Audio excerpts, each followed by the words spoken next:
Hello guys, कैसे हैं आप लोग। मैं हूं वली। उम्मीद है आप लोग खैरियत से होंगे। अच्छा, इस वक्त जो एक इंटरेस्टिंग वीडियो है वो बड़ी प्यारी वीडियो, उसका टाइटल बड़ा प्यारा है कि आप सोचें, ज़रा आप भी सोचें, क्या हो कि भारत की जंग हो जाए पूरे यूरोप से, तो कौन भारी पड़ेगा। तो मेरे मतलब ये ताकत का एक कहते हैं ना कि बैलेंस चेक किया जा रहा है कि क्या इतनी ताकत है कि पूरे यूरोप से लड़ सके। क्योंकि देखिए, भारत का अभी मैंने काफ़ी वीडियोस दी हैं इसके ऊपर। पिछली अगर आप रिएक्शन वीडियोस देखें तो आपको अंदाज़ा हो रहा होगा कि भारत तेज़ी से डिफेंस के मामले में भी बहुत आगे बढ़ रहा है। हर चीज़ में आगे बढ़ा है और डिफेंस के मामले में भी बहुत आगे बढ़ रहा है। यहाँ तक कि उसके हथियार जो है बाहर ममालिक में एक्सपोर्ट किए जा रहे हैं, महंगे दामों बिक रहे हैं और लोग प्रीफर कर रहे हैं कि भारत का ले लें। अगर कोई यूएस का हथियार और भारत का हथियार आमने सामने आ जाते हैं तो लोग कहते नहीं, भारत के साथ हम जाना पसंद करेंगे, क्योंकि वो इकोनॉमी वाइज भी अच्छा होता है और परफॉर्मेंस पूरी दे रहा होता है। तो अब सिचुएशन ये है कि चलें ठीक है, ये सब तो अपने साथ साथ चल रहा है, लेकिन अगर एक सिचुएशन बनती है कि जैसे कि अगर भारत के बिलमुकाबिल पूरा यूरोप अगर आ जाए तो भारत कहाँ स्टैंड करेगा। चलिए देखते हैं, बड़ी अच्छी वीडियो है, लिंक आपको डिस्क्रिप्शन में मिल जाएगा, उसके रिएक्शन देते हैं, उसके बाद रिव्यू देते हैं। दोस्तों, भारत लंबे समय से एक गुटनिरपेक्ष देश की नीति को अपनाता आ रहा है और हमेशा से ही आपस में लड़ने वाले देशों में से किसी भी एक पक्ष का सपोर्ट करने की बजाय भारत हमेशा से ही दोनों ही पक्षों के बीच शांति की अपील करता आया है। फिर चाहे इजराइल फिलिस्तीन हो या चाइना ताइवान, भारत ने कभी भी किसी भी एक पक्ष को जायज या नाजायज नहीं ठहराया है। और भारत की गुटनिरपेक्षता की इसी रणनीति के फलस्वरूप दुनिया के दो कट्टर विरोधी व सबसे ताकतवर देश अमेरिका और रशिया दोनों ही देशों के साथ भारत के संबंध मजबूत रहे हैं। लेकिन अब रशिया यूक्रेन युद्ध के बाद विश्व के समीकरण तेजी से बदल चुके हैं और रशिया विरोधी सभी पश्चिमी देश खुलकर ये कह चुके हैं कि भारत को रशिया का विरोध करना चाहिए। ऐसे में भारत, जो कि चीन के खिलाफ अमेरिका व अन्य यूरोपियन देशों का सपोर्ट चाहता है, उसके लिए ये फैसला बेहद मुश्किल होगा कि वह वेस्टर्न देशों का साथ दे या इतिहास में मुसीबत के समय हमारी मदद करने वाले रूस के साथ डटकर खड़ा रहे। और अब समय के साथ ये देखने को मिलने लगा है कि रशिया का सपोर्ट करने के कारण व अमेरिका और पश्चिमी देशों के लगातार मनाने के बावजूद भी भारत द्वारा उनकी बात न मानने के चलते ये सभी देश मिलकर एक एक कर भारत को ये संकेत दे रहे हैं कि यदि भारत आगे भी रशिया का ही साथ देता रहा तो वे भी भारत के खिलाफ पाकिस्तान को सपोर्ट करने लगेंगे।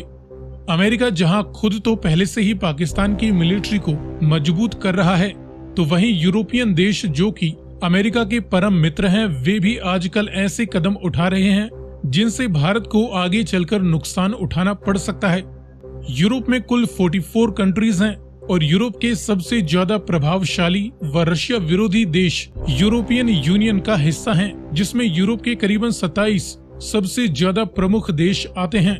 साथ ही यूरोपियन यूनियन के भी करीबन 21 देश अमेरिका के साथ नेटो के सदस्य भी हैं। और एक समय भारत को ही लूटकर विकसित और शक्तिशाली बने ये यूरोपियन देश आज भारत को ही नसीहत देने व सबक सिखाने की अकड़ दिखाने लगे हैं। वैसे तो यूरोप के कई देश साइज व पॉपुलेशन में भारत के कई राज्यों से छोटे भी हैं और भारत के सभी राज्य यदि तेजी से समय के साथ विकास का रास्ता पकड़ लें तो अकेला भारत ही पूरे यूरोप को पछाड़ सकता है। लेकिन वर्तमान समय में भारत इन सभी यूरोपियन देशों के सामने कितनी पावर रखता है, ये जानने के लिए आइए करते हैं इस वीडियो में यूरोप के सभी बड़े और पावरफुल देशों की कंबाइंड पावर के सामने अकेले भारत की वर्तमान फायर पावर के बीच एक क्विक कंपैरिजन। इस कंपैरिजन में हम रशिया, तुर्की, बेलारूस व यूक्रेन इन देशों को मेन स्ट्रीम यूरोप में शामिल नहीं करेंगे। यहाँ पर हम यूरोप के सभी प्रमुख देशों के समूह यूरोपियन यूनियन व उसके साथ यूके की कंबाइंड पावर का कंपैरिजन भारत की टोटल मिलिट्री पावर से करने वाले हैं। लेकिन वीडियो में आगे बढ़ने से पहले आपके लिए एक सवाल, यूरोप में सबसे बड़ी अर्थव्यवस्था, सबसे बड़ी इकोनॉमी वाला देश कौन सा है? यूनाइटेड किंगडम या जर्मनी? अगर आपको इसका जवाब मालूम है तो कमेंट में लिखकर बताएं। साथ ही जानकारी पसंद आए तो वीडियो को लाइक एंड शेयर करते हुए चैनल को सब्सक्राइब करना ना भूलें। अब चलिए शुरू करते हैं। शुरुआत करें air and total military power से। तो यूरोप की रेफरेंस के लिए हम यहाँ पर यूरोपियन यूनियन का फ्लैग ही लेते हैं।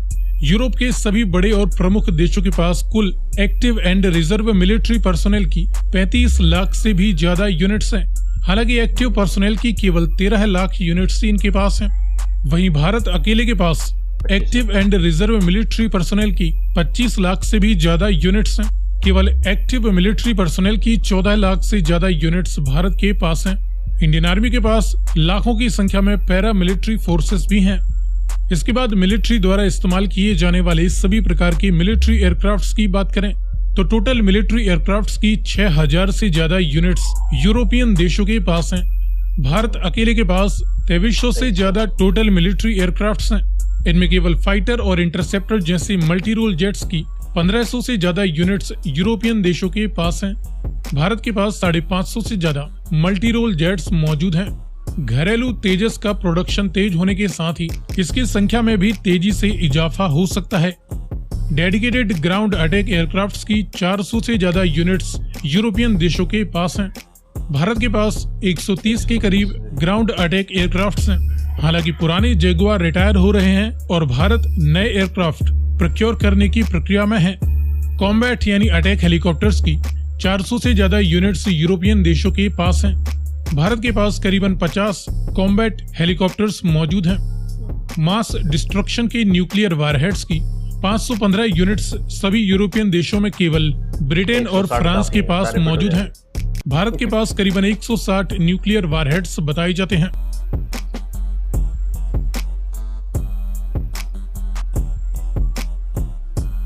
खैर है। इसके बाद देखें जमीनी पावर, तो इस फील्ड में बड़े और लाइट सभी प्रकार के मैन बैटल टैंक्स की 5000 से ज्यादा यूनिट्स यूरोपियन देशों के पास हैं। भारत के पास 4700 से ज्यादा सभी प्रकार की मैन बैटल टैंक्स हैं। इन्फेंट्री फाइटिंग व्हीकल्स और आर्मर्ड पर्सनल कैरियर्स जैसे टोटल आर्मर्ड व्हीकल्स की 60,000 से ज्यादा यूनिट्स यूरोपियन देशों के पास कंबाइंड तौर पर हैं। भारत अकेले के पास 12,000 से ज्यादा टोटल आर्मर्ड व्हीकल्स हैं। सेल्फ प्रोपेल्ड हावेजर्स की 2700 से ज्यादा यूनिट्स यूरोपियन देशों के पास हैं। भारत के पास करीबन 100 सेल्फ प्रोपेल्ड आर्टिलरीज मौजूद हैं। अपडेटेड आंकड़े आने के बाद इनकी संख्या में इजाफा देखने को मिल सकता है। टाउड यानी फील्ड आर्टिलरी गन्स की 3400 यूनिट्स यूरोपियन देशों के पास हैं। भारत के पास करीबन 3300 टाउड यानी फील्ड हावेजर्स हैं। मल्टीपल रॉकेट लॉन्चर्स की 1100 से ज्यादा यूनिट्स सभी यूरोपियन देशों के पास मिलाकर हैं। भारत के पास करीबन 1300 से ज्यादा मल्टीपल रॉकेट लॉन्चर्स हैं।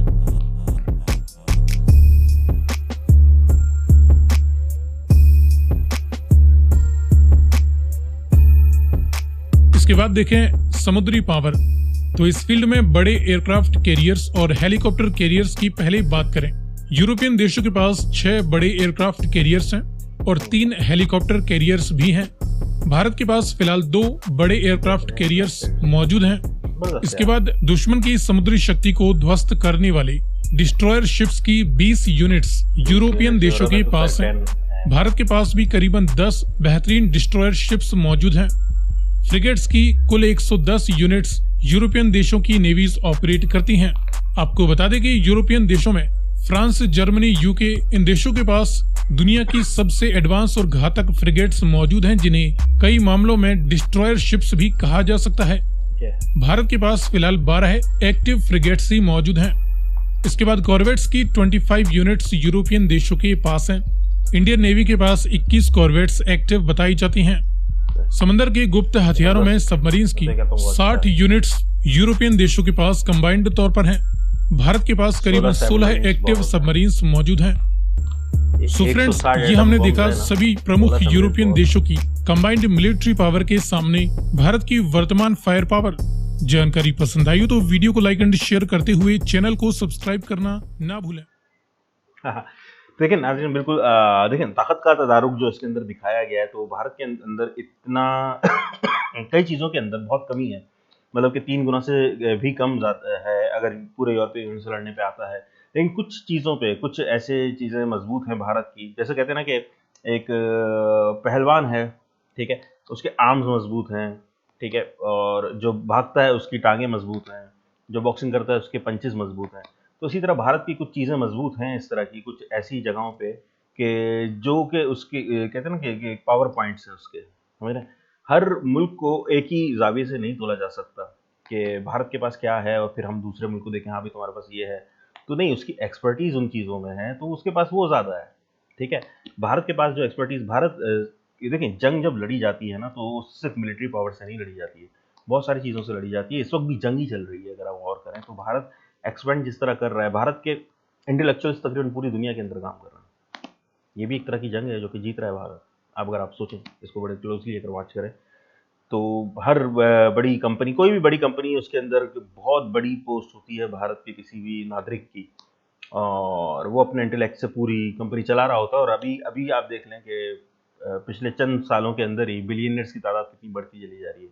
वो कंपनियां जो कि यार मैं अभी बताता हूँ ना, तकरीबन 20 साल पहले जो फोर्ब्स की जो सीलिंग थी वो तकरीबन क्या थी, 10 बिलियन 16 बिलियन, अब कहाँ जा रही है, 200 500 बिलियन, ऐसा हो रहा है। तो अब ये देखने वाली, सोचने वाली बात है ना कि कहाँ तक पहुंचा चुकी है ये पूरी दुनिया की इंडस्ट्री को सपोर्ट कर रहा है भारत। भारत से भारत नहीं है, भारत तो पूरी दुनिया को, वो भारत के जो नागरिक है पूरी दुनिया को चला रहे हैं, अगर एक तरह से देखा जाए। हर मेन पोस्ट के ऊपर बैठे हुए हैं और अपनी परफॉर्मेंस दे रहे हैं, अंत तक मेहनत दे रहे हैं, कामयाबी दे रहे हैं। तो ये भारत की असल स्ट्रेंथ, सिर्फ आप मिलिट्री को जज करके कभी वो नहीं करिएगा। हर चीज़ जब जंग होती है तो कहते हैं ना कि सब कुछ लगा देते हैं लोग, तो हर चीज़ काउंट की जाती है, हर चीज़, एवरीथिंग काउंट की जाती है। और ये यूरोपियन यूनियन वाले अगर करते भी हैं कुछ ऐसी हरकत, खैर ऐसा तो कोई अभी नहीं है, लेकिन एक जस्ट है सिनेरियो। तो इनका कल्चर भी देखा जाता है कि ये लोग क्या हैं, मतलब कल्चरल वे में ये लोग क्या हैं, किस तरह के कल्चर हैं, एक दूसरे से कितने सिंसियर हैं। आखिर में होता ये है कि भारतीय नागरिक तो लड़ रहा होगा, समझ रहे हैं, वो रोटी के लिए नहीं लड़ रहा होगा, ये लोग पैसे के लिए लड़ रहे होंगे एक दूसरे से, समझ रहे हैं। तो बहुत चीज़ें मायने रखती हैं, इस तरह नहीं है। पूरा परवरिश है पूरी वहाँ के लोगों की, जो भारतीय नागरिक है वो पीछे से चली आ रही है, पुरखों से चली आ रही है, तो ऐसे थोड़ी कोई चलता है, बहुत कुछ काउंट किया जाता है। चलें, खैर बहुत अच्छी वीडियो है, इसको लाइक एंड सब्सक्राइब कर दीजिएगा, मेरे चैनल को भी लाइक एंड सब्सक्राइब कर दें। मिलते हैं नेक्स्ट सफ़र पे, चलें, टेक केयर।